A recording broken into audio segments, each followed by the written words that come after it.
अस्सलामुअलैकुम फ्रेंड्स, मेरा नाम राशिद है और आज हम ट्यूटोरियल नंबर 3 का हवाले से बात करने जा रहे हैं।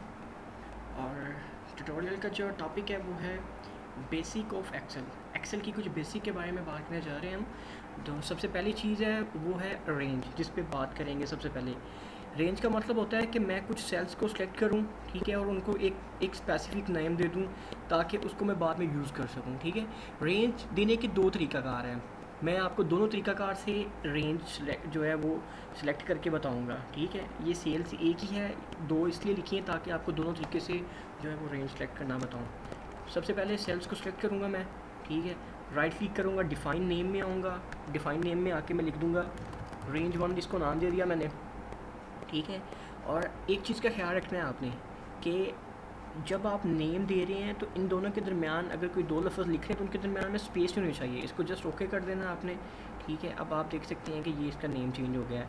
इसका एड्रेस देखने के लिए ये बॉक्स होता है, तो यहाँ पे आप देख लें रेंज 1 इसका नाम आ रहा है। और इसको सेलेक्ट कीजिए। दूसरा तरीक़ाकार जो है, दूसरा तरीक़ाकार में आपने सेल्स को सिलेक्ट करना है और सिंपल आके यहाँ पर लिख देना है रेंज 2, ठीक है, और इसको ओके कर देना। और सॉरी नहीं हुई, दोबारा कर लेते हैं, रेंज 2 ओके कर दें। वो पता क्यों नहीं हुई थी, आई थिंक कि शायद मैंने स्पेस डाल दी थी दोनों में।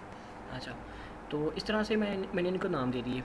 रेंज तो बनाने सीख ली, रेंज बनाते क्यों हैं? दूसरी बात ये, रेंज इसलिए बनाते हैं कि मिसाल के तौर पे मैं यहाँ पे अगर सेल्स को ऐड करना चाह रहा हूँ तो मैं करूँगा इक्वल टू सम इनटू, तो यहाँ पे रेंज का नाम क्या दिया था मैंने, याद है? अगर याद ना आए तो आपने F2 प्रेस करना है, और जब आप F3 प्रेस करना है, F3 प्रेस करेंगे तो आपको याद आ जाएगा कि ये वाली जो रेंज थी इसको आपने रेंज 1 का नाम दिया था, इसको आपने ओके करना है और ब्रैकेट को क्लोज़ कर देना। ओके करेंगे सम आ जाएगा। तो इस तरीक़ाकार से यानी कि आप रेंज को बना के फार्मूले के अंदर यूज़ कर सकते हैं।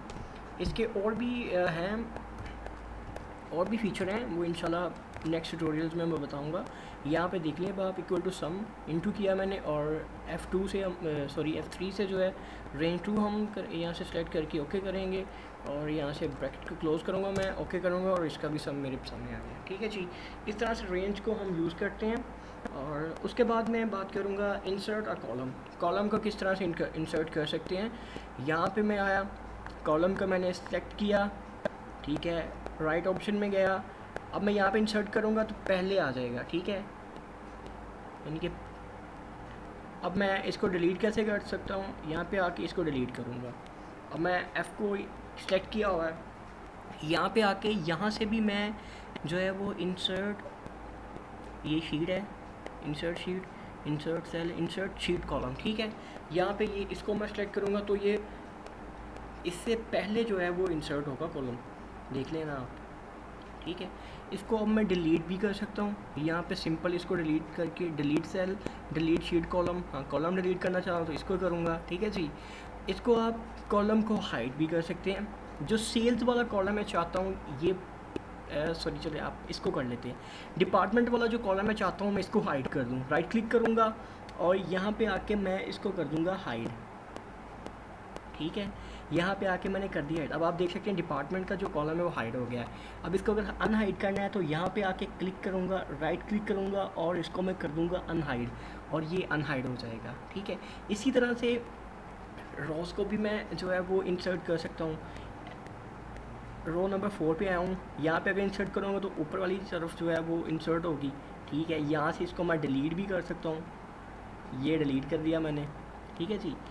इसको मैंने यहाँ से आके मैं यहाँ से भी कर सकता हूँ, इंसर्ट रो ऊपर की तरफ होगी, और यहाँ से इसको डिलीट भी कर सकता हूँ, डिलीट शीट रो, ठीक है।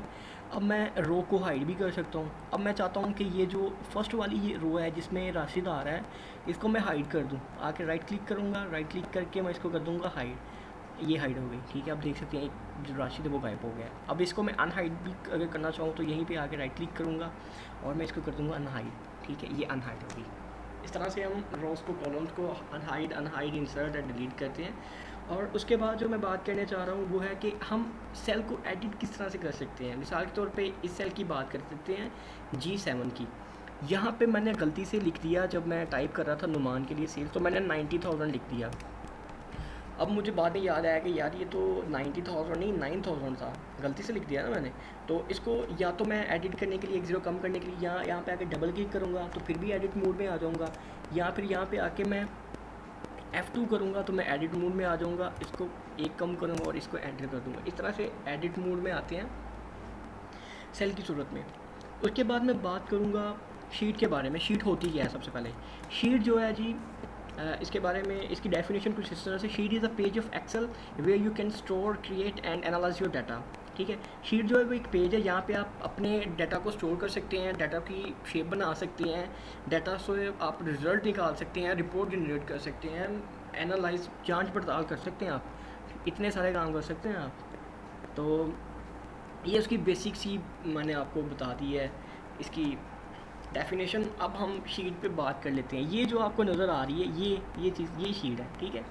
यहाँ पे आप ये शीट है, एक शीट का नाम टी सेल्स है। यहाँ पे आ जाए, राइट क्लिक किया शीट पे, यहाँ पे मैं शीट को डिलीट भी कर सकता हूँ, शीट को इंसर्ट भी कर सकता हूँ, यहाँ पे शीट को रीनेम भी कर देता हूँ, रीनेम करके दिखा भी देता हूँ, ठीक है। टोटल सेल्स ये कर दिया मैंने। उसके बाद आके मैं इसको, ये जो टैब नज़र आ रहा है ना, वो टैब, ये टैब का मैं कलर भी चेंज कर सकता हूँ, रेडी कर दिया मैंने। यहाँ पे आके मैं शीट को हाइड भी कर सकता हूँ, ठीक है। अगर अनहाइड करना चाहते हैं तो किसी भी दूसरी शीट जो आप नज़र आ रही है उस पर जाकर राइट क्लिक करें, अनहाइड करें, यहाँ से आके सिलेक्ट करें और इसको ओके कर दें और शीट अनहाइड हो जाएगी, ठीक है जी। यहाँ पे इसको सेलेक्ट करें शीट को, टोटल सेल्स को। यहाँ से भी आप कुछ कर सकते हैं, जैसे यहाँ से आप रीनेम भी कर सकते हैं, ये देख लें रीमूव में आ गया, ठीक है।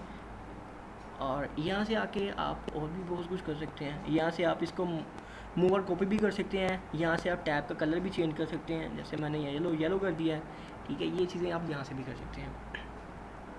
उसके बाद हम बात करेंगे कि जी, बात ये करेंगे कि मैं चाहता हूँ कि ये जो टोटल सेल्स है, ये सेम एडिटिंग और ये सेम जो शीट है वो एक और बन जाए। तो इसको मैं कॉपी, यानी कि मैं कॉपी करने की बात कर रहा हूँ। राइट क्लिक कराऊंगा मैं आके यहाँ पे आके मैं करूँगा इसको मूव और कॉपी पे क्लिक करूँगा। मैं चाहता हूँ कि मूव टू एंड, ये बिल्कुल एंड पे बने, ठीक है, यानी कि यहाँ पे बने। और क्रिएट अ कॉपी, यानी कि कॉपी की सूरत में, ये कॉपी की सूरत में ये बन गई। टोटल सेल ये देख लें यहाँ पे भी है, और ये मैंने यहाँ पे किया, ये भी आ गया, ठीक। इस तरह से मैं इसको कॉपी कर सकता हूँ, यानी कि इसी शीट को कॉपी कर सकता हूँ, ठीक है। आज का ट्यूटोरियल जो है वो अपने इख्तिताम को पहुँचा है और ख़त्म हो गया है, तकरीबन बिल्कुल ही ख़त्म हो गया है। और इसके अलावा मैं कहना चाहूँगा कि ये जो शीट है ये भी आपको मेरे फेसबुक पेज से मिल जाएगी। प्रैक्टिस के लिए आप इसको वहाँ से देख सकते हैं। और दूसरे नंबर पे आप लोगों से रिक्वेस्ट है कि ये www.facebook, ये देखें, यहाँ पे मैंने फिर गलती की हुई है, कोई भी सही कर देता हूँ। याद करें, यहाँ पे F2 करना है एडिट मोड में आने के लिए, ठीक है। facebook.com, ठीक है, www.facebook.com/rashid1992 मुगल, ठीक है। ये मेरा फेसबुक पेज है। और www.dailymotion.com/rashid92 मुगल, ठीक है। ये यूट्यूब पे मेरा चैनल है जहाँ से आप मेरी वीडियोस को देख सकते हैं, और इसको सब्सक्राइब भी कीजिएगा। तो मिलते हैं फिर नेक्स्ट ट्यूटोरियल में, अपना ख्याल रखिएगा। ओके जी, अल्लाह हाफिज़।